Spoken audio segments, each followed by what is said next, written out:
In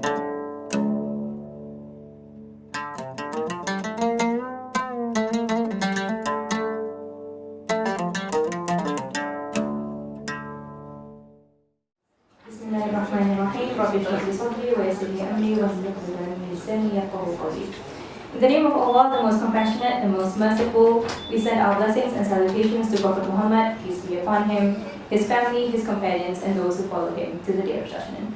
Assalamu alaikum, peace and blessings be upon our brothers and sisters all here today.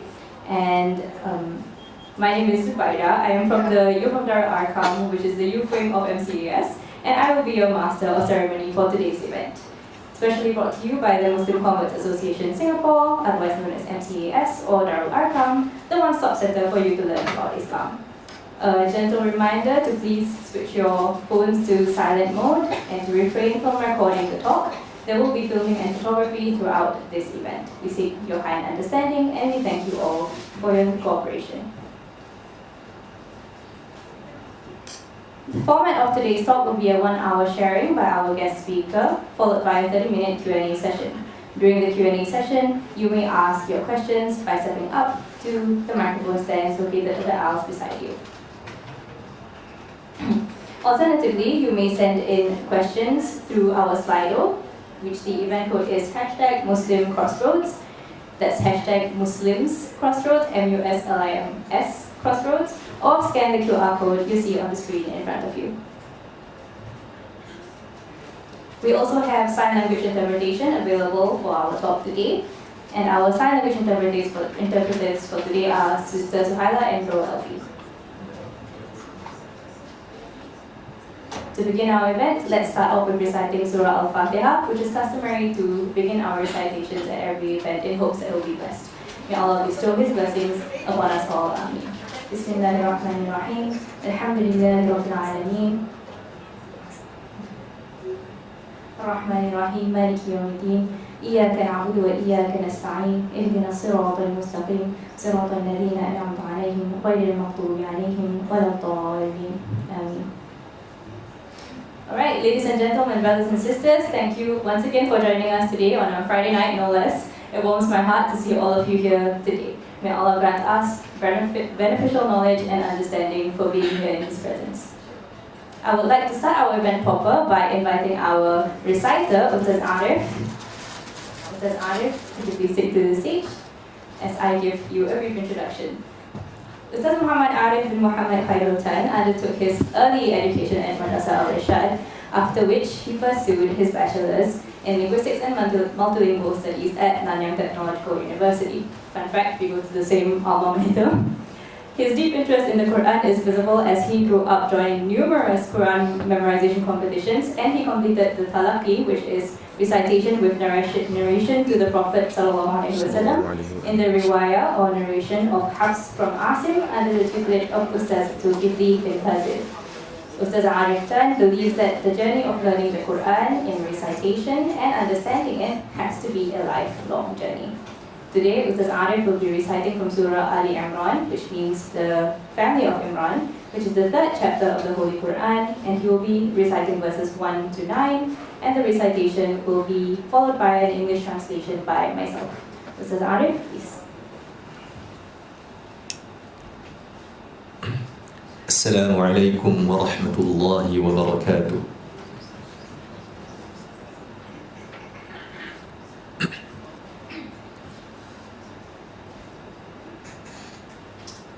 أعوذ بالله من الشيطان الرجيم.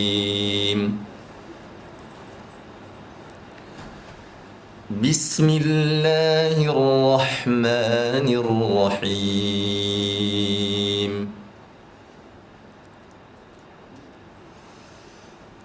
ألف لام ميم.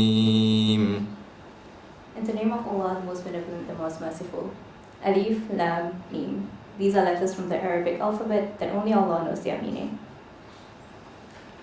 الله لا إله إلا هو الحي القيوم. Allah, there is no deity except Him. the ever-living, the self-sustaining.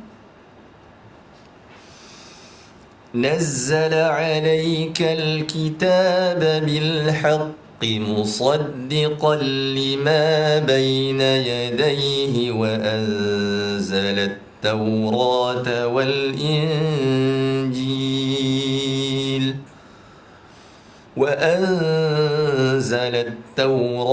والإنجيل من قبل هدى للناس وأنزل الفرقان إن الذين كفروا بآيات الله لهم عذاب شديد والله عزيز ذو انتقام. He has revealed to you, O Muhammad, the book in truth, confirming what was before it. And he revealed the Torah and the Gospel before as guidance for the people. And he revealed the criterion, that is, the Quran. Indeed, those who disbelieve in the verses of Allah will have a severe punishment, and Allah is exalted in might, the owner of retribution. إن الله لا يخفى عليه شيء في الأرض ولا في السماء. Indeed, nothing is hidden from Allah in the earth nor in the heaven. هو الذي يصوركم في الأرحام كيف يشاء لا إله إلا هو العزيز الحكيم. It is He who forms you in the wombs however He wills. There is no deity except Him, the exalted in might, the wise. هو الذي أنزل عليك الكتاب منه آيات محكمات هن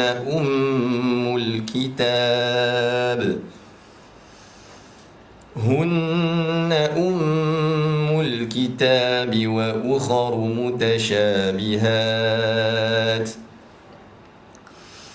فأما الذين في قلوبهم زيغ فيتبعون ما تشابه منه ابتغاء الفتنة وابتغاء تأويله وما يعلم تأويله إلا الله والراسخون في العلم يقولون آمنا به كل من عند ربنا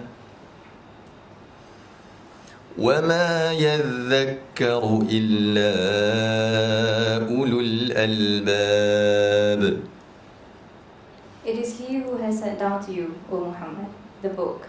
In it are verses that are precise. They are the foundation of the book, the others unspecific. As for those in whose hearts is deviation from truth, they will follow that of which is unspecific, seeking discord and seeking an interpretation suitable to them. And no one knows its true interpretation except Allah. But those firm in knowledge say, we believe in it, all of it is from our Lord, and no one will be reminded except those of understanding. ربنا لا تزغ قلوبنا بعد إذ هديتنا ربنا لا تزغ قلوبنا بعد إذ هديتنا وهب لنا من لدنك رحمة إنك أنت الوهاب. Those who say, Our Lord, let not our hearts deviate after you have guided us, and grant us from yourself mercy. Indeed, you are the bestower. ربنا إنك جامع الناس ليوم لا ريب فيه إن الله لا يخلف الميعاد. Our Lord, surely you will gather the people for a day about which there is no doubt. Indeed, Allah does not fail in His promise. صدق الله العظيم وبالله التوفيق والهداية والسلام عليكم ورحمة الله وبركاته. Alaikum assalam wa rahmatullahi wa barakatuh. Thank you, Ustaz Arif Tan, for the wonderful recitation. Alright, ladies and gentlemen, brothers and sisters, the title for today's talk is Muslims at the Crossroads by Dr. Baptiste Brodard, brought to you by the Muslim Converts Association Singapore, MCAS. Before we begin our talk proper, we seek your kind attention as we make a few announcements. This talk and all our talks are conducted for free. Therefore, we seek your support and contribution. You may do so by donating through the donation boxes that will be passed to you by our volunteers later, or you may scan the QR code on screen right now. No amount is too small, and may Allah accept from all of us. Ameen.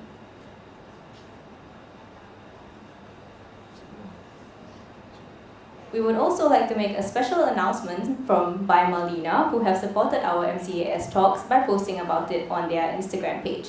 Please scan the QR code you see on screen now to stand a chance to win an abaya by them. For anyone who doesn't know what an abaya is, it is, if you turn to the back there, you can see our beautiful Ustazah Bushra in an abaya.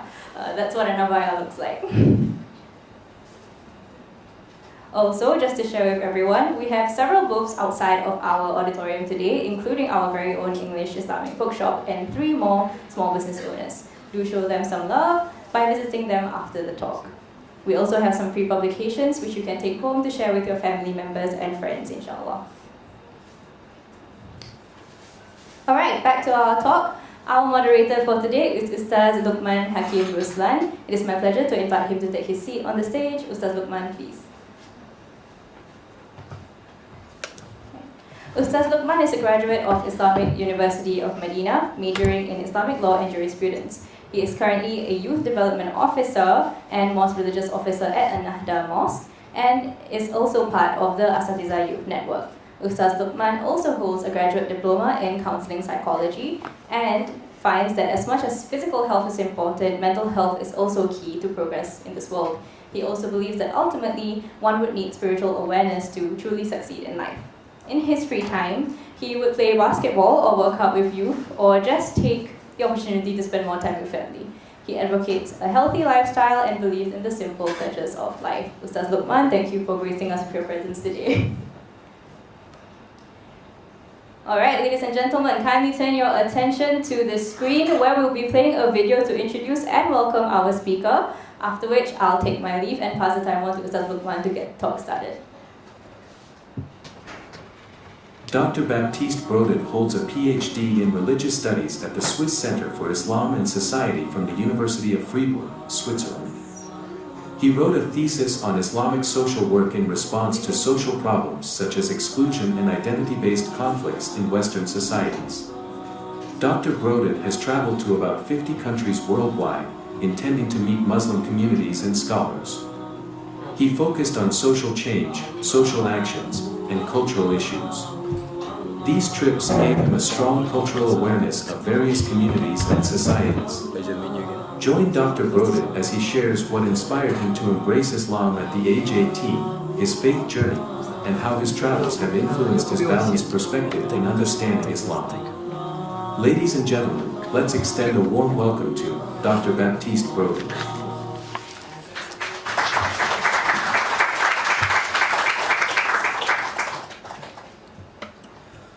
أعوذ بالله من الشيطان الرجيم بسم الله الرحمن الرحيم الحمد لله رب العالمين وبه نستعين على أمور الدنيا والدين والصلاة والسلام على أشرف الأنبياء والمرسلين نبينا محمد وعلى آله وصحبه أجمعين سبحانك لا علم لنا إلا ما علمتنا إنك أنت العليم الحكيم رب اشرح لي صدري ويسر لي أمري واحلل عقدة من لساني يفقهوا قولي اللهم يا معلم آدم علمنا ويا مفهم سليمان فهمنا ما بعد السلام عليكم ورحمة الله وبركاته. Alhamdulillah, all praise be to Allah subhanahu wa ta'ala, salutations be to the Prophet sallallahu alaihi wasallam. And Alhamdulillah, all praise be to him because we are all here gathered today for this very prestigious talk, I believe, with none other than Dr. Baptiste Brodard, right? So Alhamdulillah, we shall begin the talk shortly, inshallah. This talk, as you may have seen, okay, the title here, Muslims at the Crossroads. And if you are here, then I'm sure that it's either you might be on a crossroads, or you might be facing maybe some identity shift that you might want to get certain addressing from Dr. Baptiste himself, or maybe you are just here to benefit and possibly have fun, Doctor? Is that okay? Yes. Yeah, and have fun with your knowledge, right? Yeah, so Alhamdulillah, all praise be to Allah subhanahu wa ta'ala, because today, this Friday, there's a lot that's happened, right? For one thing, just now the fun fact given was that Ustaz Arif was in NTU, the alma mater of the MC. I'm actually Ustaz Arif's classmate once upon a time, right? So Allah subhanahu wa ta'ala has placed us today in this auditorium none other than by fate himself, and also for us to benefit inshallah from this talk.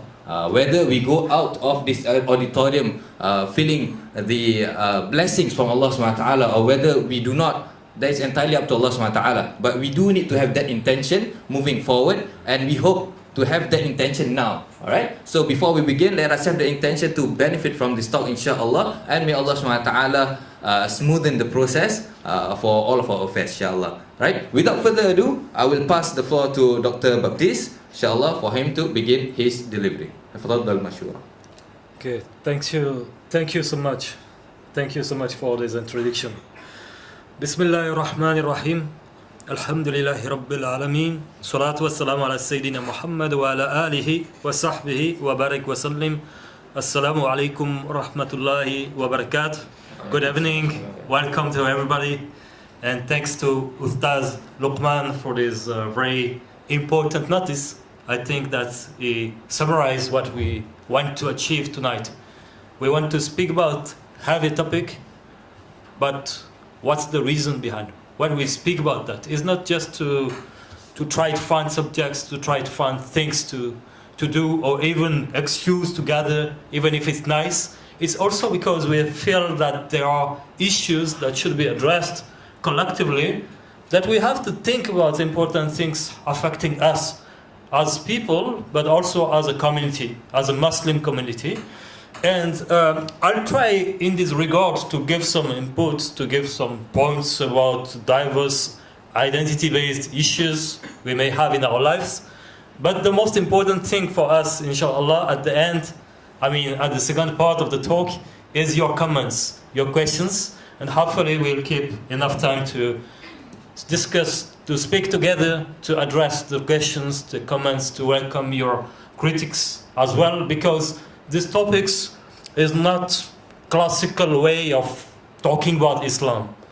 It's quite controversial sometimes. It's very linked to our living context, and that's why we try to have this intention, first of all, to seek knowledge, but also to apply knowledge in our life to try to succeed in our life and our dunya, but also in akhirah, because we'll see that these issues affect both our life in a daily routine, but also our spiritual dimension. That's why it's quite a heavy topic, although we want to have fun, as you said. So we'll try to find balance, inshallah. First of all, the title, Muslims at the Crossroads, we also proposed to title it The Confused Muslim. Why confused Muslim? Because I think we can say today that quite a lot of us are confused in our life. Sometimes with Islam, sometimes with other dimensions of our life. The idea was to try to understand what's the cause of this confusion, and what's the link we have with identities, with culture, and with our faith. First of all, when we speak about identities, what does it mean? Today we can say we want to foster a Muslim identity, but if we look at our life, even a few minutes ago we spoke about that. We spoke about actually a lot of people when they convert to Islam, if they are Chinese living in Singaporean, they are called Malay. Some people tell them you pretend to be a Malay, or maybe you're not a Chinese anymore. If you're a European Muslim, they said you want maybe to leave Europe, or to be like the Arabs, or to look like an Arab. So that's things that question us. Because we can understand when it comes from non-Muslims who ignore about the deen, but sometimes, so often, it comes even from our fellow Muslims. What's this confusion about identity of faith? Actually, one time I was in Morocco, I think a long time ago, maybe 15 years ago. I was already a Muslim for quite a long time, and I went to a mosque, and people saw me there, and one person asked me, "Are you a European or are you a Muslim?" So I said, "Actually, I'm a European and I'm a Muslim." Then the response didn't fit, you know. It said, no, you're a European or you're a Muslim? I mean, I'm a Muslim, what do you mean? Yeah, but you're European. I said, yes, but I'm Muslim too. And the person was so confused. Years later, we went in Mauritania, myself and a friend of mine who grew up in France but is originally from Guinea. He's born in a Muslim family. And his skin is black. We were both in Mauritania. And we had an issue trying to organize a camel trip and so, and finally it didn't work. And the camel owner got very upset with us. So he complained about us. He said, "Oh, these Nasara, you know, we cannot trust them." So he spoke about ourselves, knowing we were Muslims, but according to him, we were Nasara. That's how he called us. So for me, at least, I could a bit understand what he meant, but for my friend who is born in a Muslim family, is from West Africa, it was very funny that he was perceived as a Nasara just because he lived in Europe. That shows all the path we still have to achieve at the global level when talking about Muslim, Islam, and identity. Why, when we speak about Christianity, there is no problem to accept that you can be British and Christian. There is no problem to accept that you can be Brazilian and Christian, or Filipino and Christian, Australian and Christian, whatever it is. But still, today, when we speak about Muslim Islam, we have this idea that it's kind of linked to the ethnic background, to the race, to whatever it is, or that it's embedded in a specific culture. It's quite paradoxical because at the same time we know it's not true. We know that Islam is a faith, is the deen, a worldview, a way of life revealed for all humanity, regardless of any ethnic belonging or cultural belonging and so. And history testifies that. It's very clear. However, till today, we feel that it's not taken for granted, and a lot of people still have issues about that. That's one point. Then, at the same time, it goes with the first idea. If you look at European context, I would say that many people today, they are worried that Europe is becoming a Muslim continent. Not because of conversions, but because of demographic shift affecting cities like Brussels in Belgium, Marseille in France, or other towns in which you find more than 35% of people being Muslims because of migration and because of the birth rate of migrants. So some people say, oh, soon these cities will be Muslim dominated and even the country may be Muslim countries in a few years. The problem here again, there's a confusion between the faith and the ethnic background. Because what happens to a lot of the youth, the youngsters living there today, is that they lost faith. They may be born in a Muslim family, but are they still Muslim? Do they believe in Allah? Or are just their Moroccan or Algerian from the family and calling themselves Muslim as an identity feature and nothing more? That's a big question. And at the same time, we see there's quite of a cultural war happening in the West and abroad. A cultural war, meaning that we used to speak about the war on terror, yes? After the terrorist attacks, 9/11 and so. Some analysts today, they say this time is over. Now it's a cultural war. It means it's an ideological war. It doesn't mean if you're Arab, black, Senegalese, Brazilian, or Swedish. What means is what you believe in. It's your ideology. It's your values. It's your way of life. When we look at that, it begins to make sense to speak about this topic of confused Muslim. Because what about the identities? What about the ideologies? And today, when we talk to young Muslims, but sometimes not that young, we feel a confusion of what does it mean to be Muslim? What is to be a Muslim? What is Islam? And who is Muslim? What makes a person a Muslim? I think everybody knows that. That's what we study when we enter Islam. When we grew up in a Muslim family, we know what Islam is about. Yet, we may forget it. We may think that it's something linked to our so-called race, ethnicity. If you look at the case of Malaysia, it's even more true, in which the ethnic background and identity and religion are mixed, are linked to each other. At the same time, we can continue to call a Muslim a convert for how many years? Sometimes you have people converted to Islam 50 years ago. We call them converts. In some contexts, we think that they are not completely Muslim. What about the sons? The sons of converts, are they converts too? Of course no. But maybe you feel what I mean here. That in this confusion time, sometimes we mix up things. We mix up the spiritual level, the level of faith, of the deen, and the level of cultural belonging, appearances, identities, and ideologies.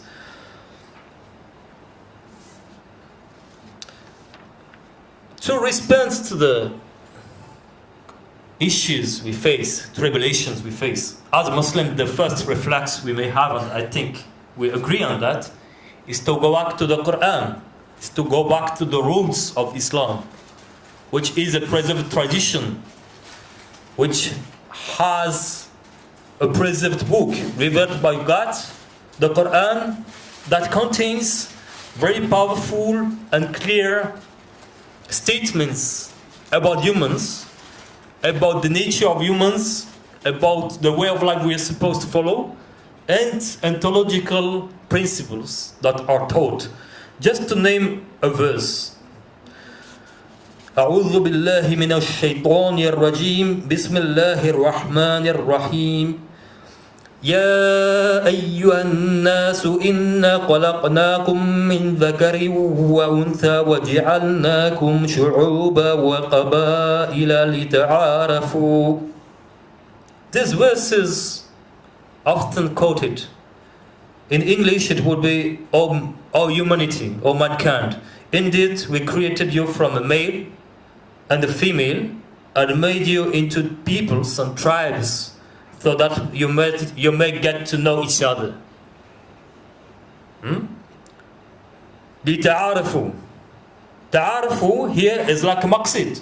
It's like an intent that God, that Allah the Almighty wants for us.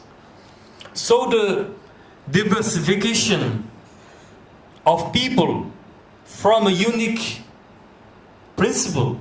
We are all sons of Adam alayhi salam. Then there is two principles, two genders, female, male. From that, people come and are spread out into nations and tribes. But these nations and tribes are not diverse ontological realities because they come from the same root. It's one family. It's one human family. But Allah says in the Quran that this diversification of people is in order that they know each other. That they may know each other. Not that they fight each other, not that they compete each other.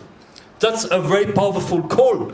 Especially at the time of tribulations where people like to compare, to compete between Chinese, Malays, white, black, Arabs, whoever it is. Quran doesn't say that. Quran say we're one family, we are one people. We may have different tribes and nations based on cultures, based on the process of history in which humanity divides itself according to where they go, where they belong to, but not to forget that we are from one common origin, and the purpose is to know each other. Very important thing. Then the verse continue, Inna akramakum indallahi atqakum. The best of you for Allah, according to Allah, is the one who has the most taqwa. What is taqwa? Taqwa, we have to go back to the Quran in many occurrences to feel what it means, because it means a lot of things. But taqwa involves faith, but also it involves the way, the action, what we do in our life, our behavior. Hatefulness in English, for instance. But it means a lot more than that. So the best people is not about being a male, it's not about being a female, it's not about being a black or Malay or white or Mexican. It's about having taqwa. That's what we want to achieve. That's a goal in itself. Taqwa, it's a maqsid in Islam. It's maqsid like a aim, objective, ultimate aim of Islam. Because in the Quran, even when Allah mentioned the fasting of Ramadan, it connected to reaching taqwa, to reaching the state of muttaqin, muttaqun, meaning trying to be possessor of taqwa. That's the goal of the ibadah. That's one of the goals of the ibadah. We worship God, Allah, to try to reach the state of taqwa, and the best of the people are the one with more taqwa. But who knows who they are? Nobody knows. That's why we cannot think that whoever is better than another person, only Allah knows. And the best person today, tomorrow he can be a bad person, in bad state, in a bad position. The opposite also exists. Some people, they seemed very confused, lost in life, but one day they change and they become the best people we can imagine. That's just a reminder of the Quran in this very difficult time to understand what we are as humans.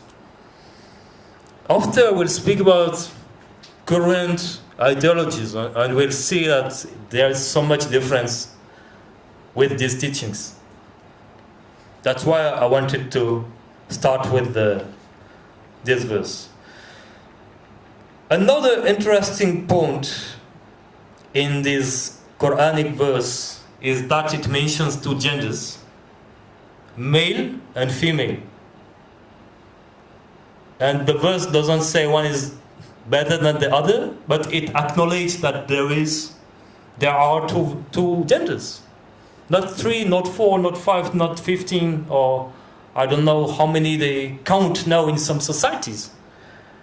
It's also interesting for people believing in the sacredness of the Quran to have these roots in terms of tribulation, in which we have diverse ideologies competing to each other, trying to impose their hegemonic views on Muslims and on others. Because after all, what's Islam? Islam, we call that Deen. Deen al-Islam. Deen, according to the Sheikh Jasser Auda, for instance, he described the Deen as two things at the same time. On the one hand, it's a way of life. On the other hand, it's a worldview.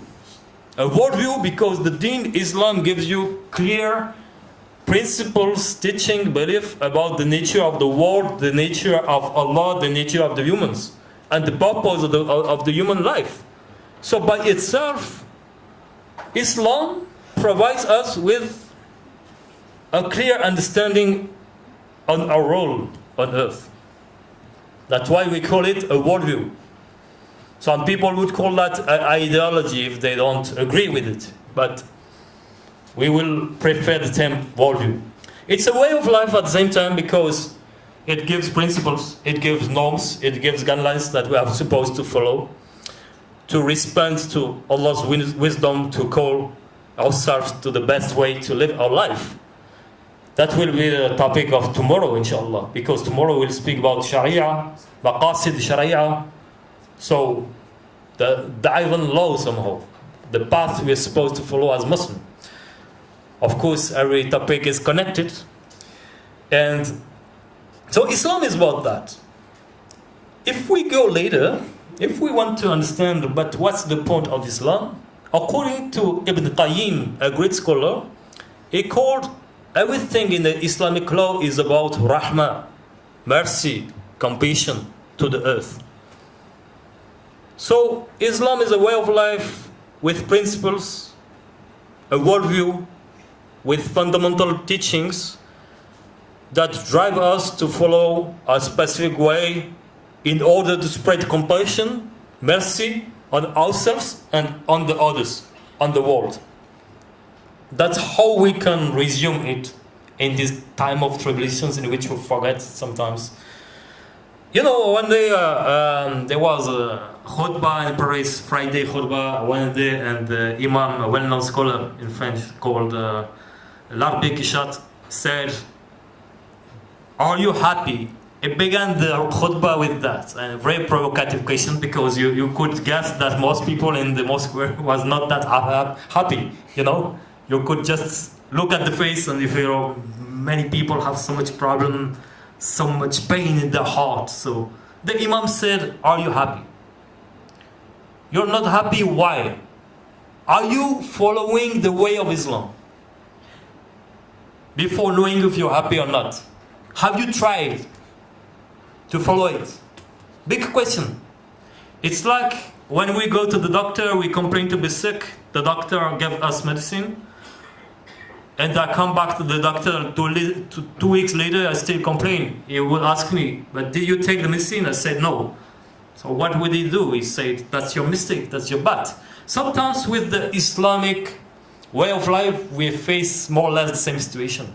We may complain about a lot of things happening in our life, but actually, did we implement the Islamic teachings? Sometimes no. That's why maybe we should just try to do it.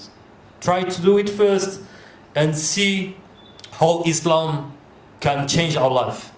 Another Imam in the same country, in France, said two things during Friday khutbah. He said, "I just have two questions for you. Don't respond, just think about that all the time." The first question is, with Islam, how could you change your life? How, in which way did Islam change your life? Either you're a born Muslim, either you're convert. What Islam made as an impact in your own life? First question. Second question, because of Islam, how could you impact the life of other people around you? He said these two questions are enough for you. Take it back home and think about that. If the response is on a negative mode, that's a problem. Because Islam is supposed to be life-giving, transformative for yourself, for ourselves, but also for the society, for the people around us. That's fundamental teaching. If we go back in the Quran, Surah Al-Isra, there is part of a verse saying, "Ikra kitabak kafa binafsik." I found it very deep and strong. Read your own book, meaning your own journey, your own action, your own past. It's sufficient for you to know. Meaning that everybody has to develop this introspection to try to assess if he follows the Islamic norms, if we pretend to be Muslim or not. So what Islam is about, I think we have a lot of elements. And what's a Muslim? A Muslim is just someone who decided to follow that way, who believe in the fundamentals of Islam, and then its attempt is the intention to continue the journey to Islam and to try to become a better person. There is no problem here. It's not a matter of identity, gender identity, ethnic identity, cultural identity. No, it's a choice. It's a choice we make in our life. We believe in something, we have faith in this message, we want to try to go in it, to follow the path. But now the question comes that is in line with today's topic. What prevents us as Muslims to follow Islam? What prevents us as people to be good Muslims or just to do what we're supposed to do? That's interesting because a lot of people are sincere in their heart. You know, nobody wants to suffer, nobody wants to be miserable, but many people are. So what's the reasons behind this failure that we face in our life?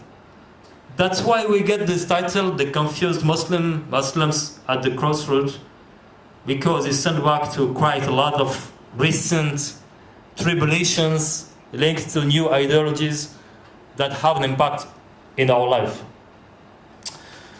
First thing we can say about that is we live in a global society. They say the world has become like a village. Everything is getting globalized. For us, it looks like nothing special because we are inside this system.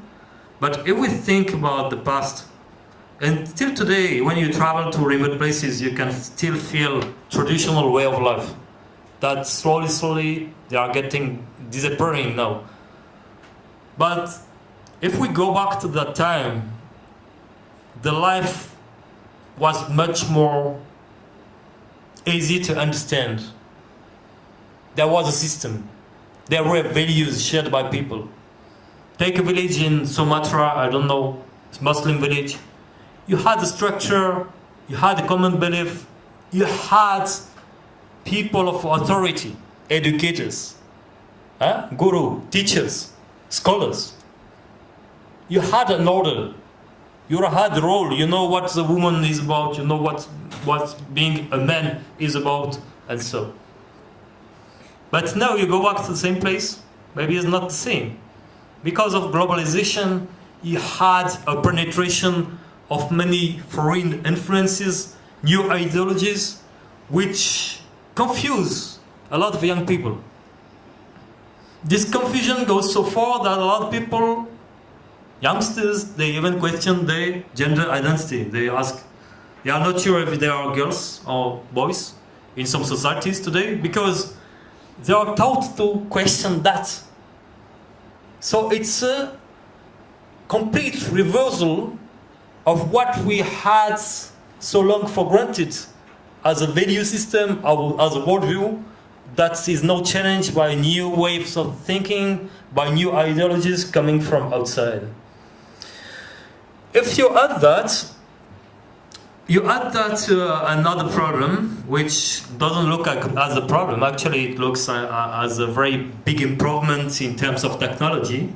Now we live in a digital society, in which, in some people's lives, the online dimension is even more important than the concrete physical reality for some people. This digitalization is even present in the way we teach Islam. We spoke about that just a few minutes ago out of this auditorium, and we said, could these Zoom courses about Islam replace a direct learning with a sheikh, with ustad, with whoever it is? Some people think, yeah, it's the same, but actually it's so different. Because we talk, we use words, but at the same time, what's more important is not what I'm trying to say.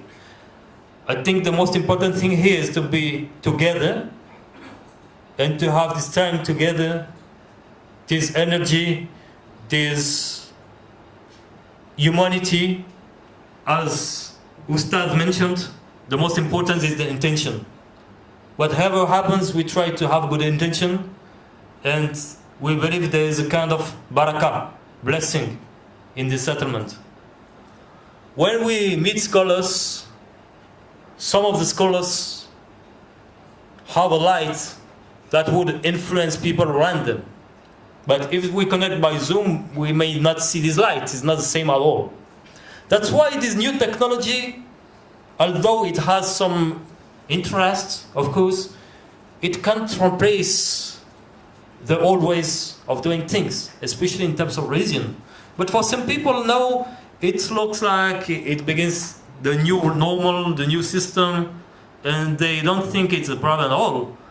Whereas, as humans, we are designed by Allah to have these feelings, human feelings, the needs of contact, the need of interaction. That's so important. But in some societies today, you feel it's disappearing, which is quite questioning. I used to teach in Malaysia, International Islamic University of Malaysia, IIUM. I had many students who are 20, 21 years old, but I used not to see them in the campus from Friday to Monday. So I was surprised. I told them, what are you doing in the weekend? They told me we stay in the room. We have Netflix, we have phone, so we don't need to go out. So I was quite surprised because I'm from another generation. I told them, but you don't have any friends? Oh yeah, we have friends online. And I feel that some of the students, they became so shy to speak, so introvert, so isolated in their own world. And though they were raised in Islam, that questions also the risk involved by some technologies. But the worst part, the main dangers is not at this level. That's just a tool. When we speak about technology, it can be used in a positive way, it can be used in a bad way as well. But no, I think myself, I propose to identify 4 main dangers related to ideologies that threaten us as Muslims, but that threaten the broader society. I would call that 4 major risks or 4 major, let's say, dangerous tendency threatening Muslims at this time.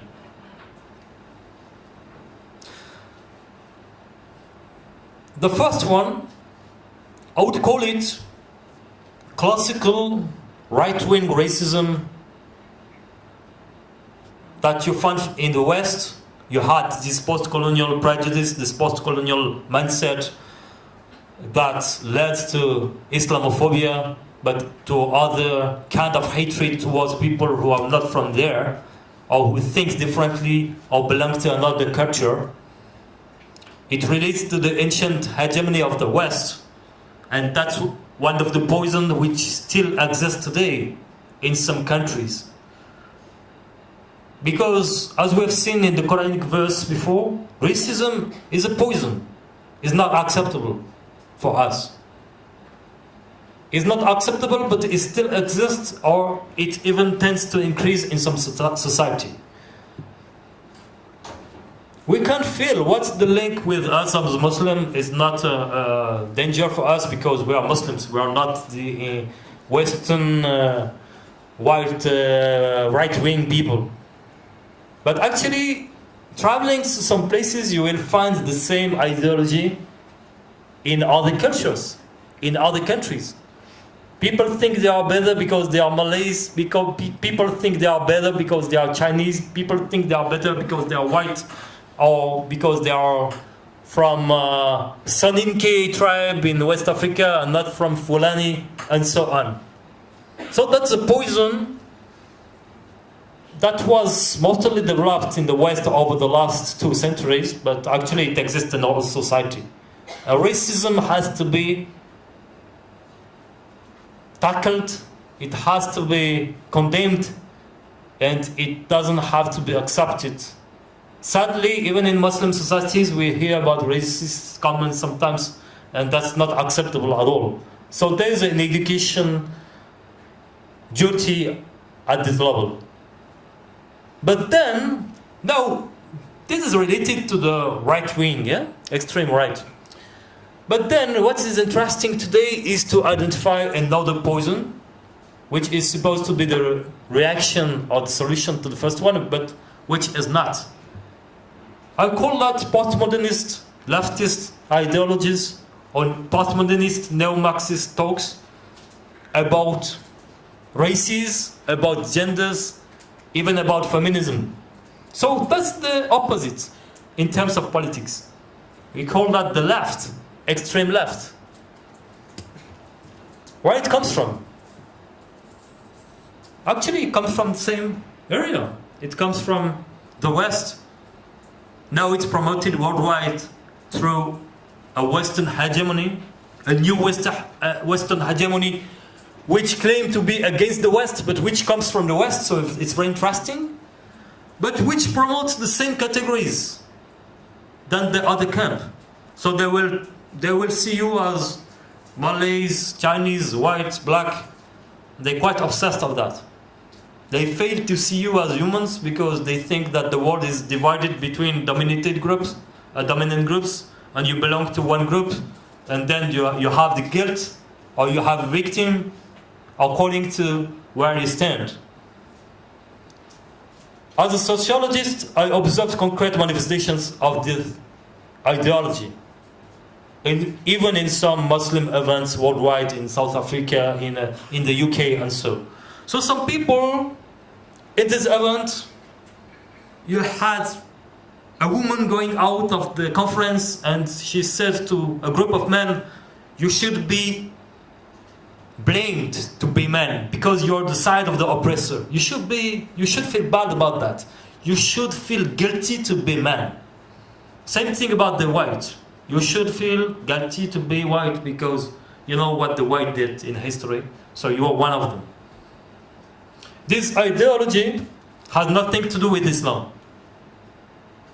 Again, it comes from postmodernism, doubled with neo-Marxist views. It's an output of materialistic ideologies which deny the spiritual dimension of the man and woman. But for strange reasons, lately it has been incorporated within Muslim communities.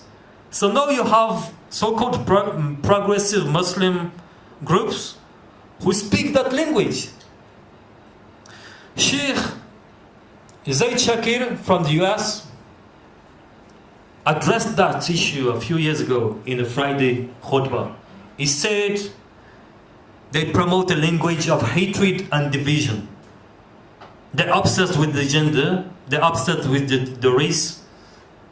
They just tend to divide people because they will see you either as oppressor or oppressed person, regarding of how you look like, regarding of where you're from. This ideology tell you, you're woman, you're oppressed. You're a man, you're oppressor. You're white, you're oppressor. You're black, you're oppressed. Then they try to go within Muslim community and teach them that language and try to make them using the same language, which leads to division. In Canada, there was even a project of black Muslims saying that, oh, we should make a mosque only for the black because we are oppressed. So then you have this idea of separated people between so-called races, so-called ethnic groups. And conversely, when it comes to gender, they say the opposite. They say gender is just a social construct, so there's nothing such as being a man or woman because it's on you, it's up to you, it's up how do you feel, it's up how you identify yourself. But if you go back to the Quran, you see exactly the opposite. When we read the Quran, we read that there are two genders, male and female. Khalaqa means create. So Allah created two genders according to the Quran. But He didn't use the word khalaqa for tribes and nations, but ja'ala. Ja'ala is to take something and to spread out, to make up things. You know, it's a process of division. It's not the same ontological reality. Meaning that for Islam, there are not ethnic groups which are completely different each other. There are tribes and nations, that's a reality, but that's not ontological. Meaning that humans is one family, but there are two genders, and the two genders are here to complete each other. The Quranic terminology to call for marriage relation between men and women is the idea of the cloth. Labis.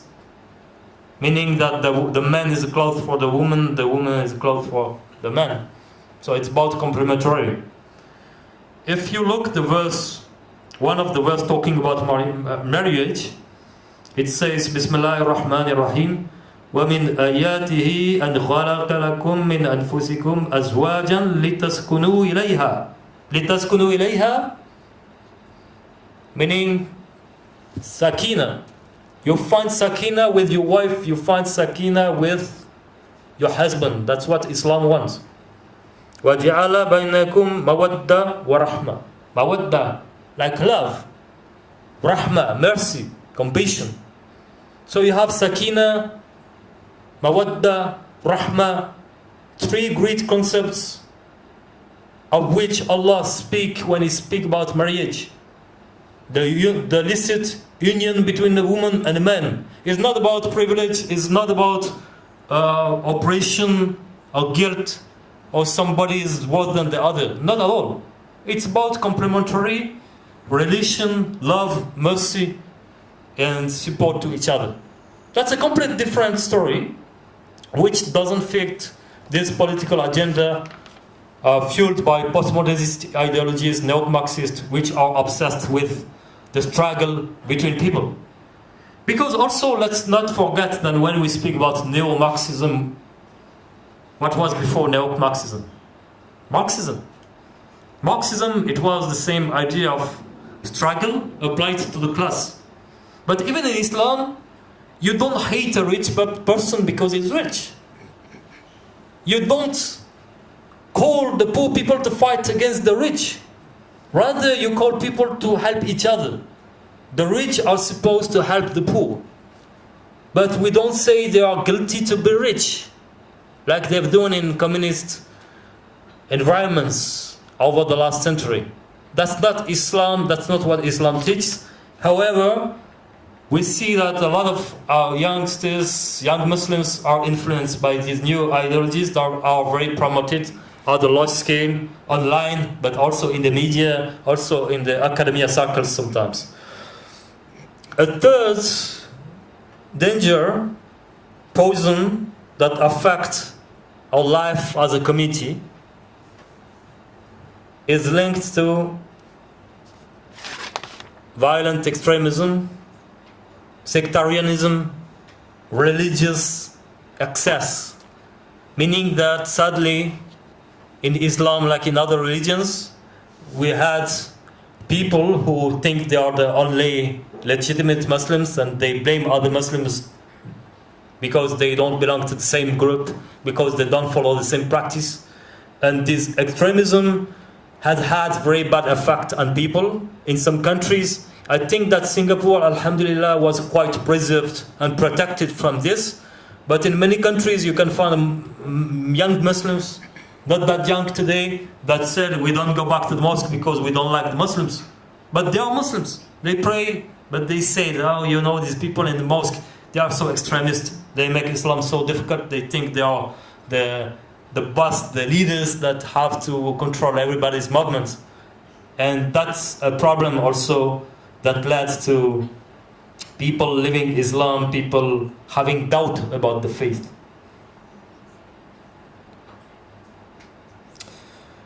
One related issue is the diversity into many sectarian movements. But diversity is not an issue in Islam. Even in fiqh, we have 4 major school madahib, and we respect the 4 of them. We consider the 4 of them to be orthodox, Ahl Sunnah wa Jama'ah. So diversity is not the problem. The problem is not to accept the acceptable diversity. And I think that we have to work at that level too. A fourth and last risk for young Muslims that we commonly see is linked to doubt, agnosticism, atheism. A lot of people, they leave Islam. They may have grown up in a Muslim family, but they have some doubts. They begin to doubt about Islam. Sometimes they even encouraged by some ideologies trying to show them that Islam is not a correct or a genuine way, and they fall into the trap of doubt, rejection of the faith. And I think it's something that goes also with the crisis of authority, crisis of knowledge, because today, and that's a big part of the tribulations, everybody has space to speak and has space to teach. So today, if you go online, you have so many people who claim to be Islamic scholars. Whoever, any influencer can even decide to be a Muslim scholar, even if it's not a scholar at all. And some people will follow them and will think that what they say about Islam is interesting. So today you see asatid, you see ulama being questioned by people who don't even know Al-Fatiha, which is very weird to conceal, but which is a concrete case. This crisis of authority and this tendency to deconstruct everything has also a lot of things to do with postmodernist ideologies. We mentioned the issues of gender before. You have a trend within Islam that said, so-called progressive Muslims said that Islam is for the patriarchy, therefore it should be dismantled, therefore everything patriarchal in Islam is wrong, and they call for reform of a hadith, then they call for reform of the Quran, and then there is no Islam anymore. That's a trend you can observe in quite a lot of settlements in the name of feminism and in the name of gender equality. But we can argue that it's not feminism. It doesn't promote the rights of the woman. It just uses nice names, nice concepts, nice words of justice, equality, social justice, to teach something else. It teaches its own worldview, its own ideology, which is grounded in a very different faith than Islam. Because postmodernism thinks there is no truth. Everything is an accident. They think that human's existence is even an accident. So what's the link with Islam? Is totally different system, but for some reasons, because of this hegemonic project, you find today this influence being spread even within Muslim communities. Some people, some of our brothers and sisters here may think, what's the point with our life? It doesn't affect us. Till the day that we have kids that come back at home and say, oh, I feel I'm not a girl, I feel I'm a boy. Or I think that two women should get married according to the Sharia, and so. And that's some talks that we can hear that we couldn't even imagine to hear 15 years ago. If 15 years ago we would speak about what happened today, nobody would believe. Even speaking about my country, non-Muslim country, Christian country, we would speak in 2005 of what's happening now. Nobody will believe. They say, no, it's not possible. Nobody accepts that. But today is something that you cannot even discuss. You cannot disagree because it's the new hegemonic way. It's the new value that is being enforced. And few people resist because it's not easy to resist when you speak the way I speak. Some people may be offended, but they never explain why they're offended. But just because you don't share the same agenda, you don't share the same ideological feelings, they consider you as an enemy. Whereas in Islam, we don't want to have enemies. We respect diversity. But at the same time, we respect our principles. We have principles, we have teachings. We would like to have the freedom also to practice that without being forced to change regulations, norms, principles that have been taught in the Quran and in the Islamic tradition. For a long time, many centuries, Islam had no problem with diversity in many countries. Today, when speaking to diverse communities, we feel that Islam may appear as a system that don't tolerate others, other views, other religions. But it's been interesting for me to travel to Palestine, to Quds, Jerusalem, and Bethlehem. Bethlehem, the city, the town in which Isa alayhi salam is supposed to be born. When you go to Bethlehem, you have a mosque called Omar Mosque. In front of the mosque, you have a church, which is well known for Catholic, Orthodox, and so, because of the history of Jesus alayhi salam.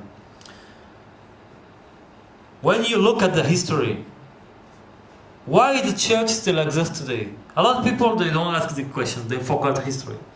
Actually, Umar ibn Khattab opened Palestine, he conquered Palestine, he had the power, and he made sure that Christians would still have the rights and the freedom to practice their religion. So the Muslims at that time, we were the best generations of Muslims.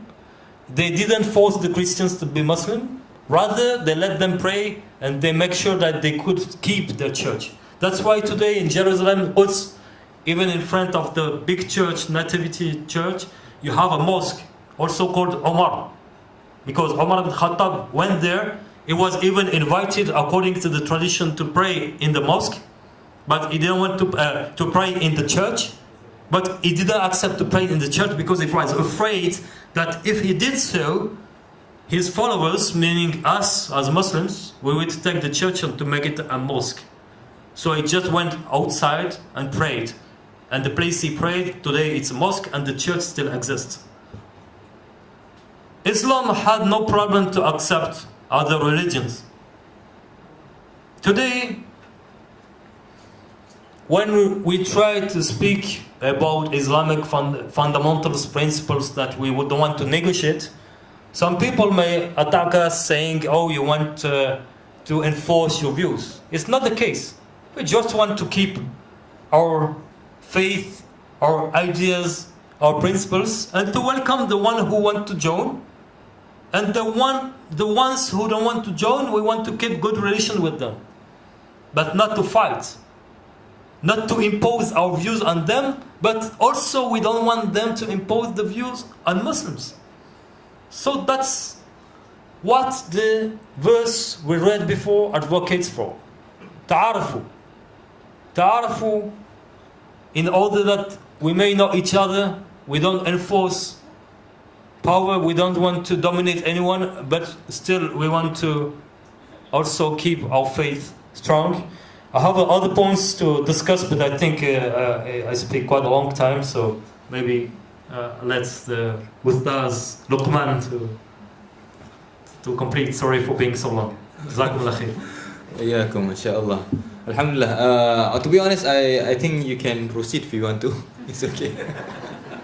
No, I'm not going to complete what he has laid out everything laid out for us, right, for today. Inshallah, it will be completed through the questions that maybe you may have. Inshallah, for today we'll be taking the questions through Slido. Alright, so maybe in a while, we will be having. You may scan the QR code there for you to access the Slido page and for you to ask your questions. Right.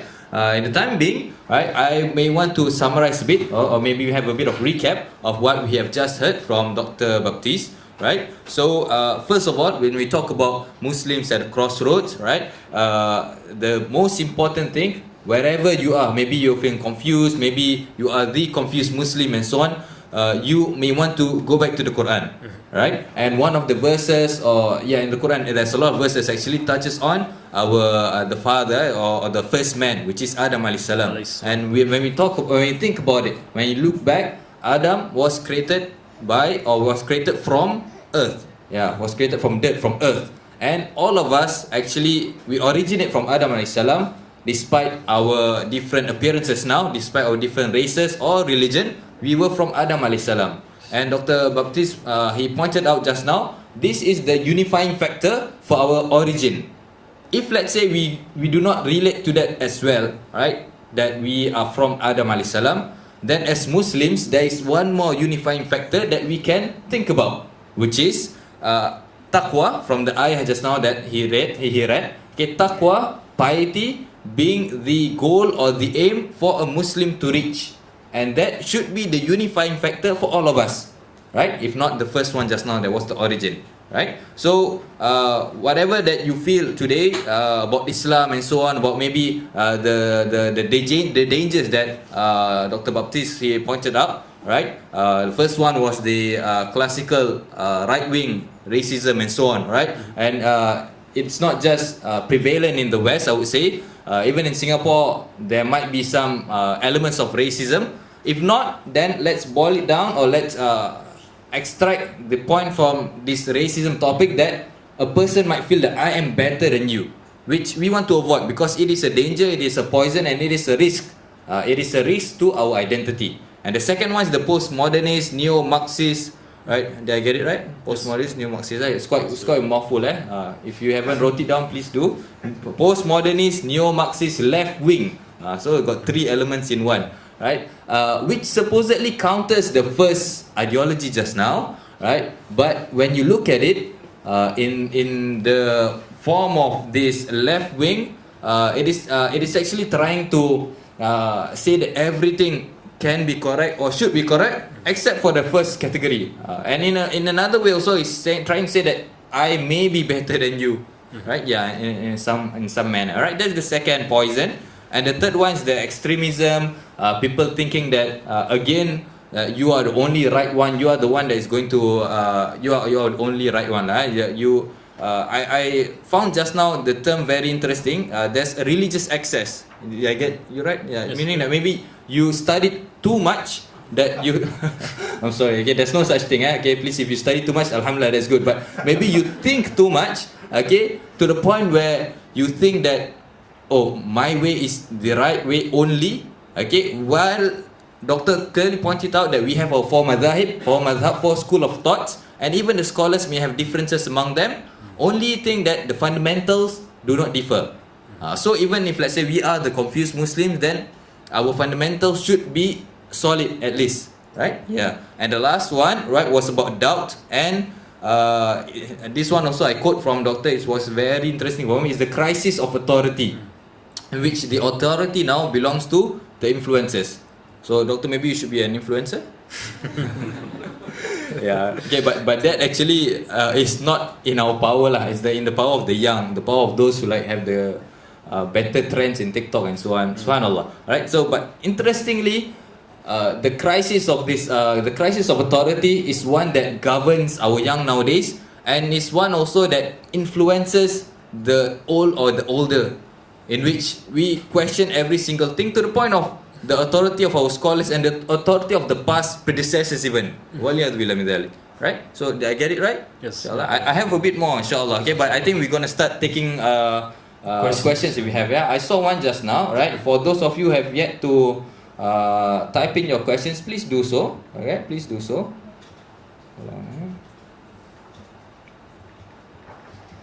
Okay, so there's this one question. Okay, asking, would ethnic... Oh, there's a lot actually. Okay, hold on.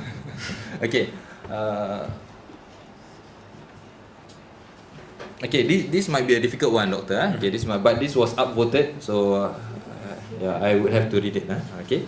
So there is a rise. The question goes: there is a rise in LGBTQ plus movement around the world. You mentioned that Islam does not create enemies. So how does Islam accept or condone such movements and ideologies? Yeah, Islam proposed its worldview. It proposed its own deen. Its deen is quite clear. There has been a lot of scholars writing what Islam is about, principles.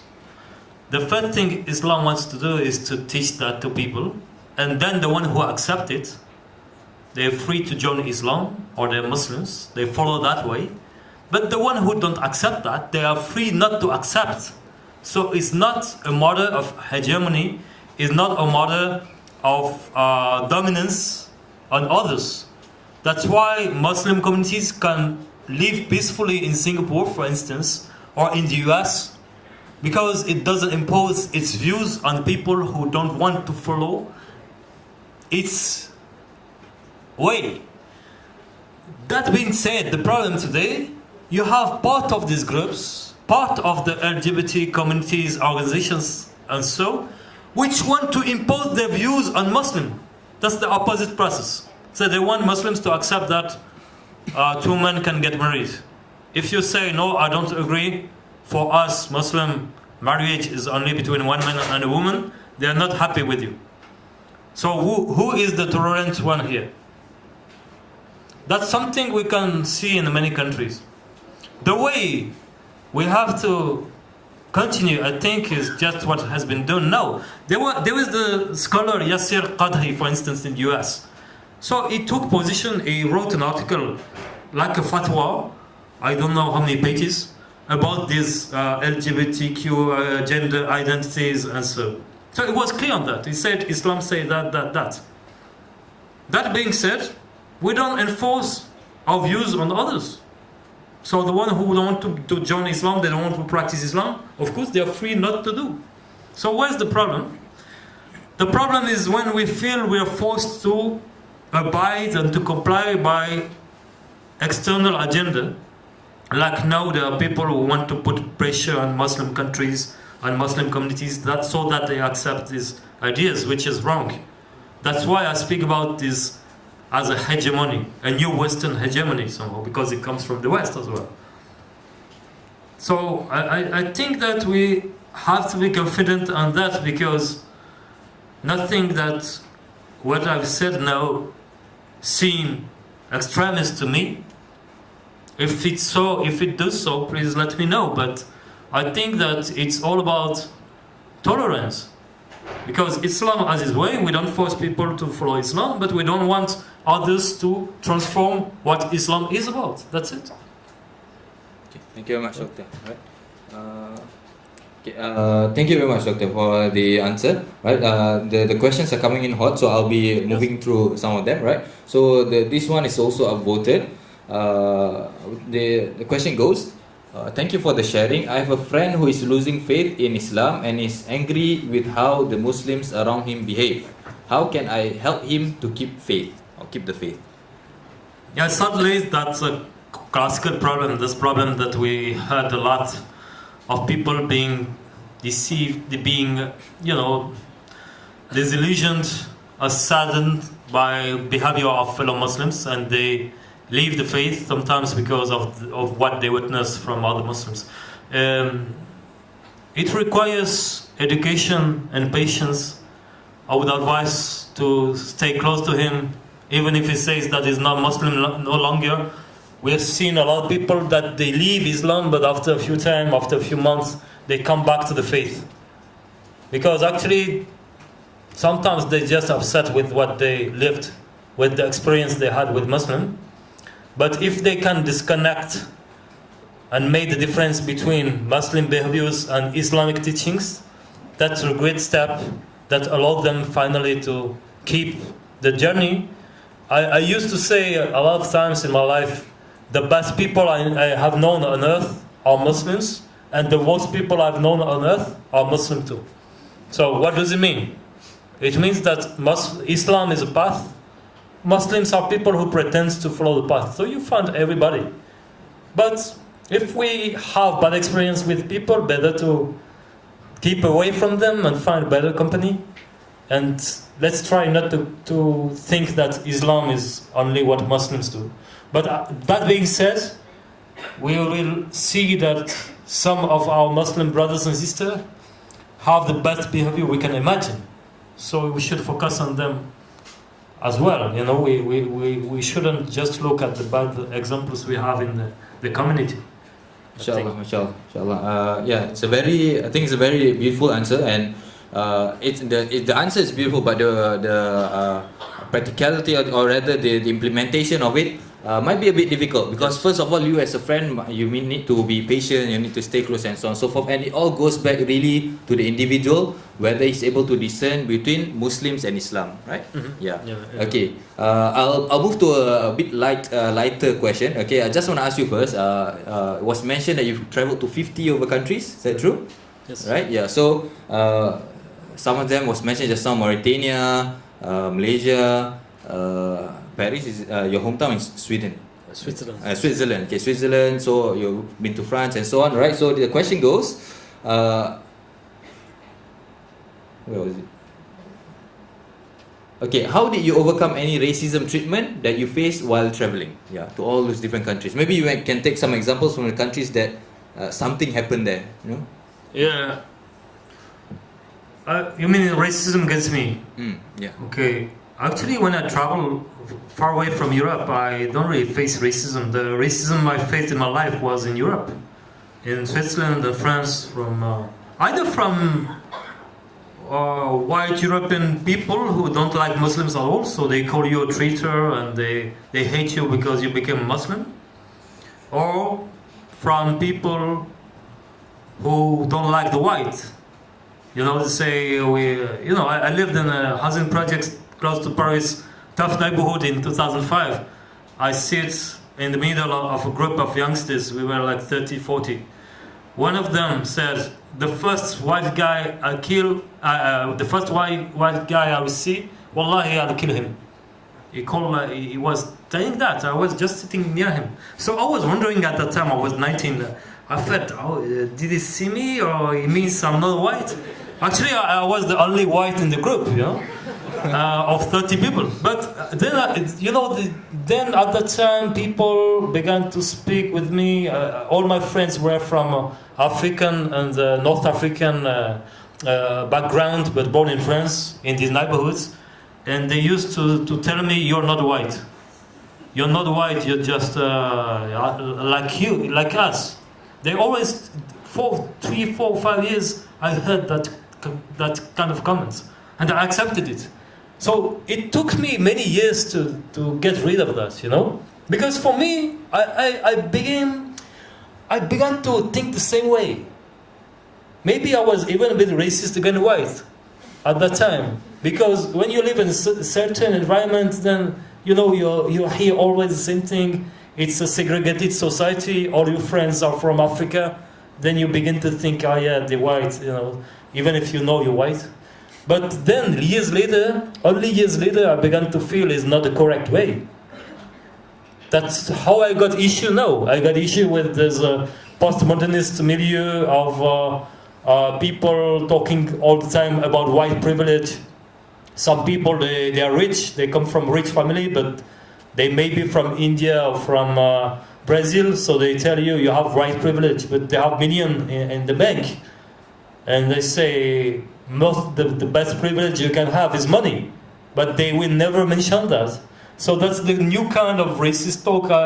I used to see that for only a few years, and with my experience, it's very weird, because when you grew up in what they call the hood in France, I even spent 4 months in the African American neighborhoods in the US. You never heard this kind of talk. It's not the same political views behind. But I used to accept that. And then later, I felt, as a Muslim, as a human, how come should accept that? How come should discriminate against white or whoever it is? Humans are humans. They are good and bad any place. They are privileged and underprivileged any place. Smart and stupid people any place. So I'm totally against that, and I'm very saddened to see that it became a new mainstream ideology, nice talk. Everybody is talking that language today. I think it's quite problematic because you kind of blame people for something they didn't commit. The idea behind that is to blame people based on how they were born. You don't choose your color, you don't choose your origin, and still these people, they blame you on that. It's like to blame a man to be a man, blame a woman to be a man. It doesn't make any sense. That's why the African American Sheikh Zaid Shakir, he talks so nicely about that in 2017. Why he talked about that? Because as Muslims in the West, we all know that the right is not suitable. Extreme right, we all know that. Everybody knows that there is this colonial racism, and they don't care for social justice. Many of them may be racist today. So we know it's not good. But what we were mistaken was to think that the left was with the interest of the Muslims. Because they say they care for the minorities, so they care for the Muslims and so. But actually, when you look at the discourse, is the discourse the talk of division? And as the Sheikh said, division is from Shaitan. Shaitan, the devil, is the divider. And everything that divides community is to be criticized. Because Islam always promotes unity and promote peace. We don't want to make people hating each other because of the color of the skin or because of the gender. Not at all. So the ideology that promotes that, although it claims to do the opposite, for me, it's something that I call a danger. A danger because it takes very nice words like social justice, anti-racism, and gender equality. So we all respect that. But that's just a label. When you look at the discourse, what they teach, what they do is a language of division. They blame you not for what you've done in your life, they blame you because of what your ancestors did. Sometimes it's not even your ancestors. Because who is white? You go to Bosnia, you go to Kosovo, you call them white people too, so they are oppressors. Their ancestors are slave traders. It's not even history sometimes. So, but still they blame them because of they belong to the white community, which is guilty of having conducted many crimes. I don't even think. It's quite clear that Islam doesn't teach that. Islam teaches that you're guilty for what you did, not for what people looking like you physically did. It's not the Islamic teaching. And also, Islam teaches about repentance. Somebody who did a mistake, he can change, and as he repents, we cannot blame him for what he did in the past. But overall, everybody has its own burden, and even if somebody was the son of Hitler, for instance, according to Islam, he couldn't be condemned because of what his father did. But white people are not sons of Hitler. So sometimes these ideologies, they seduce people because of their criticism against the right. And the right has to be criticized. But the problem today, we expect Muslims to take stand between the left or extreme left and extreme right. But Islam is both that. Islam has its own worldview. It shouldn't be complying with the leftist agenda. It shouldn't be complying with the right agenda because it has its own teachings which are different.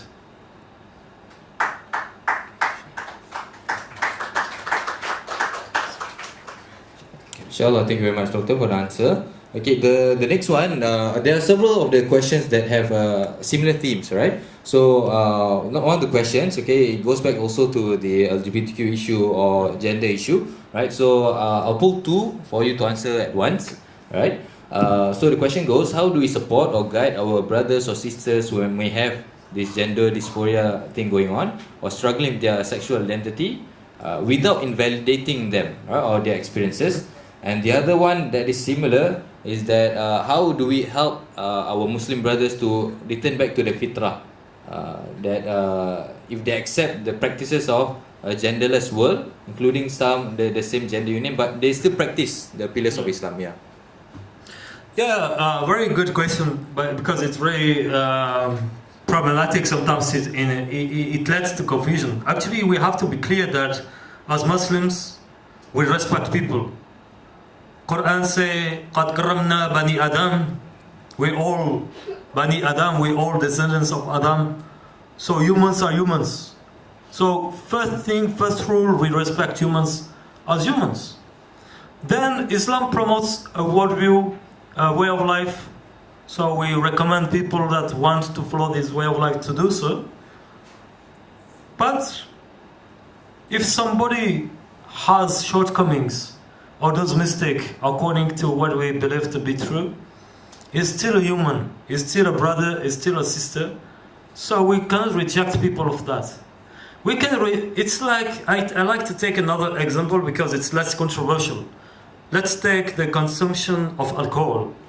Islam prohibits consumption of alcohol, but Islam doesn't reject alcoholic people. It doesn't demonize people who consume alcohol. It just says that alcohol is haram. People shouldn't consume alcohol. So we advise people not to do so. But if we know people who drink alcohol, it doesn't mean we hate them. Not at all. We want the good for them. And if they still do their sin, we should just advise them, pray for them, try to give counseling to them. But they are still our fellow brothers and sisters. Same thing with the LGBT issue. If somebody has a homosexual desire and he wants to talk to us, we shouldn't blame him. But we still teach that Islam has its own principles, which is not possible to have this desire. But what do? We keep considering the person being a Muslim, of course, because Islam is not about sexual orientation, it's about faith. So there is no takfir, of course, for these cases. It's considered as a sin. But if we look at ourselves, and me the first one, I'm a sinner. Normally we are all sinners. We just strive to become a better person. And when we have shortcomings, whatever it is, for some they can even have gender difficulties, it doesn't affect their faith. But it's something that we advise to work on, as if we have other shortcomings ourselves. We're still Muslim, but we try to improve and we try to find help. So there shouldn't be judgment against the people, against the individuals. There should just be judgments about the action. That's the difference. That's why we don't want to reject anybody because of the action, even because of the views. We just reject some practices that we consider to be harmful, haram and negative.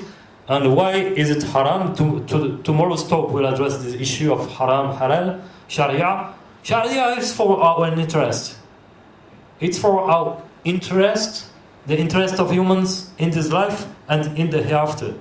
So, for us, we think that this way of life that they promote, some of them, is not healthy for the society, is not healthy for the human. That's why we advise them to follow another path.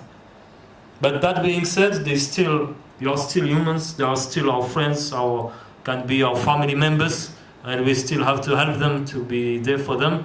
Like we expect Muslims to accept us with our shortcomings, with our mistakes, with our sins. So there's a difference between judging the individuals and judging the action. Yeah, I think there's a common phrase, don't judge the sin but not the sinner, or something like that. Yeah. So and Doctor mentioned a very important point, that for a person to be there for example, said individual that is facing problems and so on, support is very important, right? I think I'll take about 2 to 3 more big questions, right, before we might want to wrap up the session for today. Is that okay, Doctor? Right, okay, if you're good, right? Okay, so the first one, okay, that I'll combine a few actually, right? Okay, there are a few questions that talk about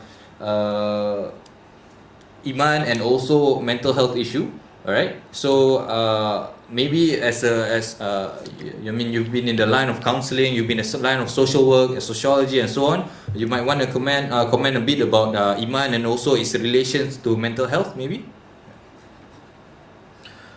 Yeah, the question is quite broad and open, eh? But the specific question is mental health real or not? Or is it just that our iman is weak? This is the short version. No, actually, we cannot just conclude talking about others is very easy to say, oh, the iman is weak. But nobody knows how he reacts when he faces tribulations. Life is not easy. Everybody has different tasks, different experience. Sometimes it's very painful moments and nobody knows how it will react if something happens. So the attitude we should have with others is mercy, compassion, and to be there for them, counseling, and not judgment, because the person who judges often is quite ignorant about the life, and maybe 10 years later he will face the same situation and react the same way. It's not easy. Nobody knows how he reacts. That's why in terms of counseling, social work approach, we always try to keep open and to tell people that they always have the chance to change. The door of repentance, the door of tawbah is always open for anybody, whatever it is. But then when talking about mental issues, it's a real thing. There are plenty of causes, especially at that time. I think one of the risks we face is to live with the idea of taboo. In many societies, in many Muslim societies, it's taboo to think or to speak about mental health. But when we don't speak about that, it becomes much more dangerous for the people themselves and for the whole community. Myself, I had a personal experience with that 2-3 months ago. I hosted a friend of mine, not a friend, acquaintance. He stayed in my apartment for a few days and he suffered from schizophrenia. Nobody informed me about that. And it was the Ramadan, beginning of Ramadan, so of course I began my fast. And this man is Muslim, so he wanted to fast too, but he decided to stop his medicine. Of course I didn't know about the situation. After he stopped the medicine, his health status get so worse that he totally lost contact with reality.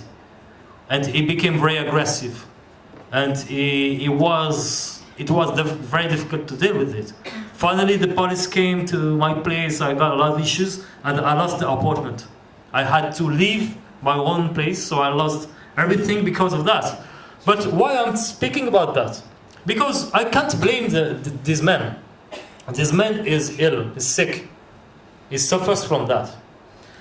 The problem, his cousin is my good friend, so I tried to call him and told him, are you aware about this? He said, yes, but we don't want to speak about that because, in our culture, we don't speak about these kind of problems. It's a taboo. So the fact that nobody wants to speak about that, and in France you have so many cases of mental health issues like that, schizophrenia or other illness, mental problems leading to violence, and nobody wants to speak about. The narrative is we don't speak about that because we want to protect people's integrity. If we tell others that he suffers from that, nobody wants to be his friend. We can understand that on one hand. On the other hand, the fact that it's a taboo doesn't help them to get healed. It's like it's a hidden problem. And sometimes people die. There are a lot of drama because of that. So many taboos linked to mental health issues, crime, drugs, addiction, especially now in France. It's something that is very difficult to tackle because on one hand, you want to show the appearance that you respect your culture, you respect your faith, you respect Islam. That's a public appearance you give to society. On the other hand, your life is completely in disorder. Drugs, many relations, crime, incest, whatever it is. But it's all taboo, it's all hidden. And it drives to a lot of drama. And I think the only way we can address these problems is to speak about that. Without judging, but opening some spaces to speak about this and to try to find solutions. Between when it stays a taboo, the situation increases so badly that you cannot stop it. Now in the town I've lived for the last month, Marseille, in south of France, there is a huge problem with drug traffic that is getting worse. 90% maybe of the people who sell drugs, who are involved in crime, they identify themselves as Muslims, they're from Muslim family. Last week I read the news, a guy, Muslim guy, they ran after him with guns, they tried to kill him. So the guy was so scared, he opened the door of the mosque, he entered the mosque in the neighborhood, he just hoped to find some asylum in the mosque. He thought, in the mosque they won't kill me. But the thugs went inside the mosque, they took him outside and they shot him. And they are Muslim. Sometimes they even go to the mosque. Why they do that? In the name of the drugs.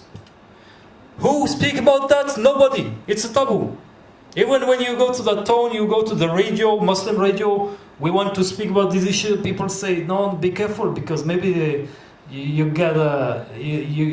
will make people upset. They may want to kill you if you speak about that.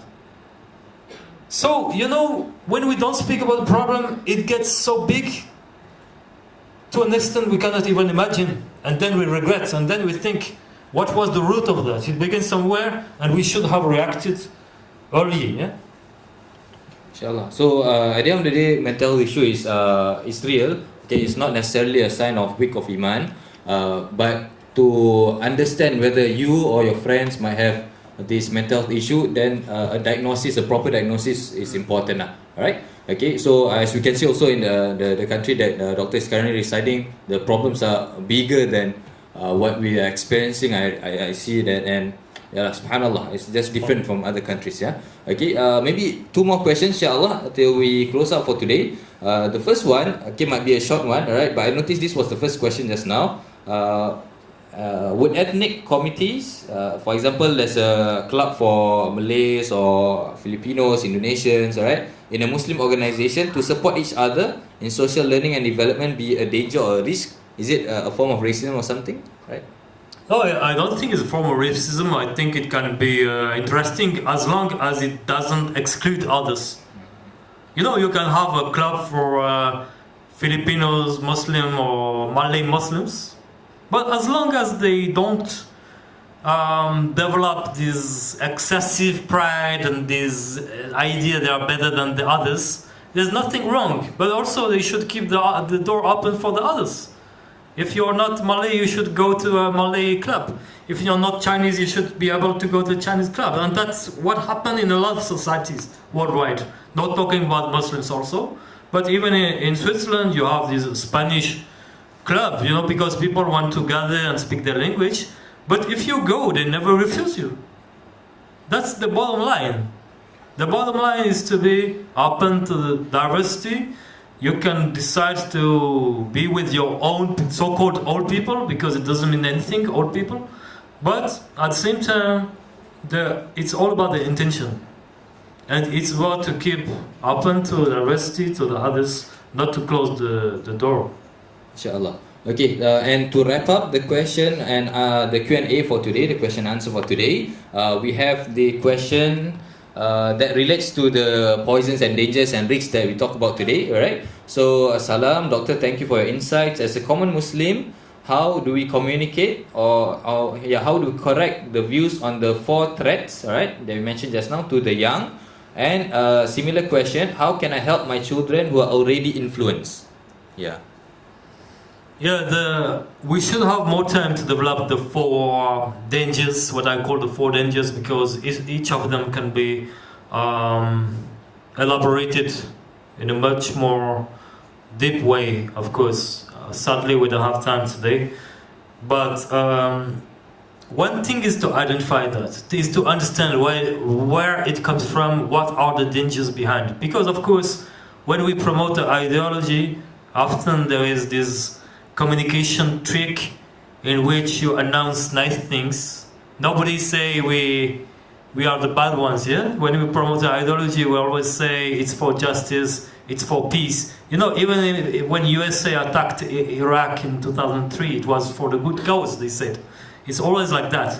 But one important thing is to understand what it is about, where it comes from, what's the purpose. And then, solution would be to come back to Islam, to question what are the Islamic teachings and find a middle way. Islam is a religion of a middle way. All these 4 trends are excess. I didn't have time to develop too much this idea of violent extremism or extremist views on Islam. But myself, a long time ago, I was very interested by the idea of Masih al-Dajjal, Akhir al-Zaman, and it was something quite specific to my generation. born in '86. So I know that even in Singapore you have a history with that, because I was a student of Imran Hussein, who came here. He came to Malaysia, and it was maybe 2010. And I used to have a big interest in these talks, saying that no, it's Akhir Zaman, the Dajjal is coming, there is a system of the Dajjal, and that we're waiting for the Mahdi. But years later, I found even that it was too excessive. A lot of people, they spoiled their life with that because they were waiting for something to happen in 2012. You know, remember, then nothing happened. Then maybe next year, so people stop studying. They felt they have to isolate it in a village, Muslim village, to resist to the Dajjal order. And 10 years later, they say, okay, now we still live, we're still here. So is it a good positioning? That's something we have to be aware of. And Muslim scholars play an important role to mitigate this risk of excessiveness. And in that case of Akhir Zaman and Dajjal, it's interesting to see that group as Daesh manipulated the youth in the name of that. You know, so many young people from Europe and from the Americas, they went to Syria because they thought, oh, that's the Khalifa we were expected. We were told that the Khalifa is preparing to resist against the New World Order. And that's what happens in Syria now. They thought that way, they went there. Of course, they regret. And we know what happened there. So we should be very aware of that. It's all about balance, finding a middle way. And it requires an increased effort, I think, in terms of education. So religious education, which is doubled by also sociological reflection, because even Islamic studies are embedded in specific contexts. It's very important to understand our context of life, I think. Inshallah. Alright, so to summarize, right, how do we convey this to our young? How do we so-called try to solve it for our young? There isn't really a way. Okay, Doctor pointed out religious education, which I think we are all striving for the young to have. Right, but at the same time also we need the sociological reflection, right? Yeah, so both of these are very important for us to combine. And to be honest, at the end of the day, there's just so much that we can do, but we need to pray to Allah SWT, make plenty of dua that the guidance comes from Him. Innaka la tahdi man ahbabta walakinna Allah yahdi man yasha. That verily we do not give guidance to who we want, but Allah SWT is the one that guides whoever He wants or He wishes, right? So, Doctor, I think we can wrap up the question and answer for today. There is one particular question I got confused on Islamic law. Sometimes they can be very frightening, like stoning to death. What is the reason behind the Prophet ﷺ doing this, or he did this? I think that can be for tomorrow's session, right, Doctor? Okay, so if you are interested on the answer, do attend the session tomorrow, inshallah, right? So it'll be at Singapore Expo, if I'm not wrong, am I right? Yeah, Singapore right, Expo. right. Yeah, I'm right. Welcome, Alhamdulillah. Okay, welcome, everybody. Okay, so to end, I would like to just pull out two more questions, which earlier was mentioned by Dr. Baptiste, where he heard the sermon in Paris, right? Who knows the questions? Okay, so the first question is, are you happy? Okay, are you happy? Okay, so this is a reflection question, okay, to look into introspectively. And the second one, okay, with Islam, how could you change your life? Alright, so sometimes it's not about when you have the identity crisis and so on, and you want to change your life so much, right? You're confused and so on. Maybe we want to think, how can Islam change your life? Not Muslims, but Islam. Okay, and finally, Iqra' kitabaka kafa binafsik. This ayat is in Surah Isra, ayat number 14. Okay, for you to read your book, and that is sufficient for you. Okay, there are different tafsir and so on and so forth, right? But we take this in a tadabbur manner for us to look at the meaning and try to apply to our lives. Maybe when you are confused, you want to read back your book, your experiences. What have you been through? And whether that would be sufficient for you or not, or you need to do more. Wallahu a'lam bis-shawab. Aqulu qawli hadha wa astaghfirullah li wa lakum. I pass the session back to the MC for today. Alright, thank you Dr. Baptiste Brodard and Ustaz Luqman Hakim. Thank you very much for your sharing. It was very insightful, especially the Q&A. I'm sure we've all benefited in some shape, way or form from today's sharing. A special shout out to our sign language interpreters, Sister Suhaila and Bro Elfi. May Allah bless all your efforts. And may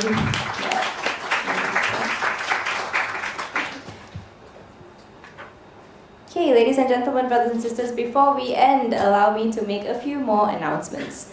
Do help us improve our events by filling up the feedback form. Please scan the QR code in front of you on the screen, and we'll be giving you 3 minutes to fill the feedback form.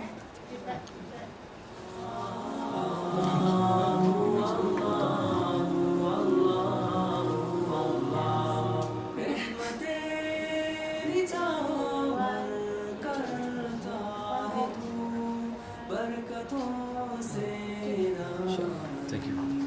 Thank you so much. You're very helpful to my talk. Very nice. I think I understand my points. I hope. I've read them a lot of times. I've read them a lot of times. Alhamdulillah. Thank you very much. Because it's not detailed that way. But I think I learned a lot also. I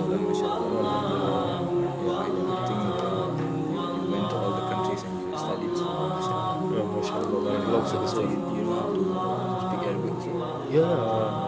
أحكي العربي أيوة أتكلم أنا درست في السعودية وين؟